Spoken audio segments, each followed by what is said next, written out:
It's been a long time since I've been able to sink into a video game like the younger version of myself.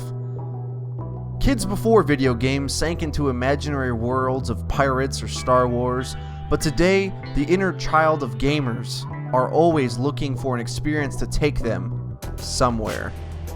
Single-player games tend to do this a bit better, since they're able to orchestrate events and set pieces in large, detailed environments of Skyrim or have a compelling story like The Last of Us, but many gamers today mostly only want competitive or semi-competitive multiplayer experiences.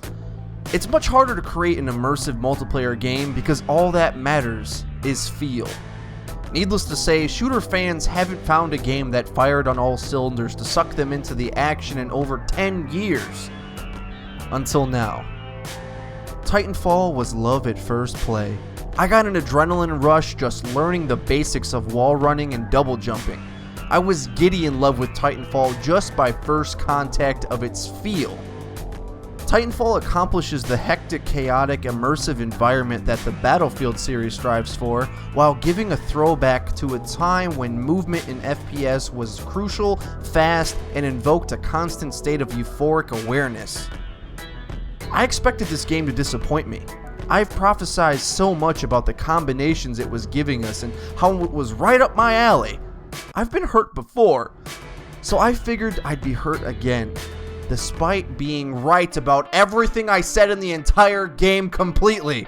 Eddie said in LagComp Podcast 23 that Titanfall surprised him. It didn't surprise me at all. It was exactly what I said it would be, and I couldn't be happier at the clearly solid shooter foundation that has been set for this franchise. Titanfall isn't even the shooter I really wanted. I want a new arena shooter. However, it's pretty damn close. It's not all sunshines and rainbows though. There are a few things in this game I want changed. Now, to go down the line of the common complaints about Titanfall. Whining that there's too many Titans is a hilarious COD player complaint that I'm hearing everywhere, especially in a game named after the damn things. However, I think we should be open to negotiating the fixed time that players get their mandatory Titan. 2 minutes does seem a bit short. I'd say we nerf that down to 3 minutes. Essentially what this will do is give a bigger gap between the Titanfall time of a fast-scoring player and a less skilled one. Rewarding skill and varying the Titanfall drops up a bit. But even if we don't change this, honestly, I'm fine with where it is. I'm confident that players will get better at destroying Titans efficiently with teamwork, as well as when we have the full loadouts available at launch, there'll be more than enough ways to deal with the armor. Next up is the bots, which most people hated the idea from the get-go, except me. Hate the bots? Play COD. However, don't argue that they don't serve a purpose. This game wants to give every player an opportunity to get a Titan. There's no possible way to balance that with large-scale teams.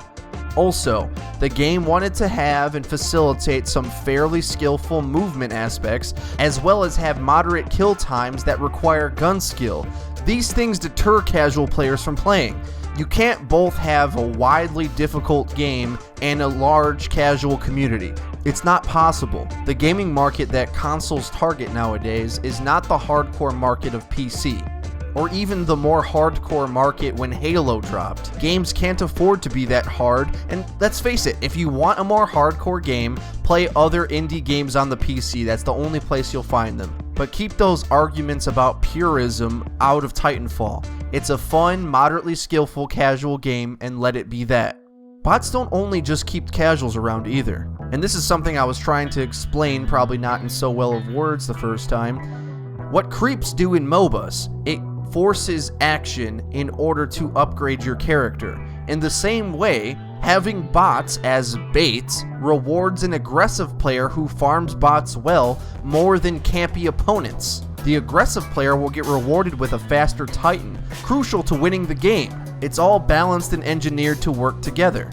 And if you have stupid complaints like you want it to be 6v6 only like Call of Duty, or you want it to be 64 players like Battlefield, you're asking the wrong questions, because Titanfall doesn't want to be those games, it wants to be a new version on its own right. You can't compare it to games that haven't incorporated bots in the multiplayer, because this is something entirely new. Personally, I'd be fine if they were able to up the aggression of the bots so it feels like they're actually fighting back, but I think it's best to keep their damage output low, like 5 to 10% of a normal player. Ideally, I think it'd be best if the bots feel like the bots in Dota, a slight threat that needs to be considered, but only terrible play warrants a death from them. Last, the Smart Pistol, which needs major nerfs. It is the evil Satan spawn of this game and needs to be eradicated.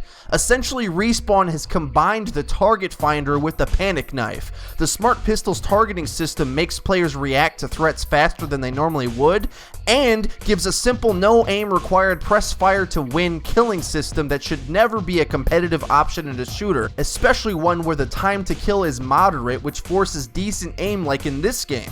It also has some questionable traits like being able to lock on when jumping or locking on through cover, and the versatility of being able to hip fire when needed and lock on in about 3 seconds. It's too good. We've already got bots to give casuals something to shoot. No need to include this insta headshot death laser that requires no aim whatsoever.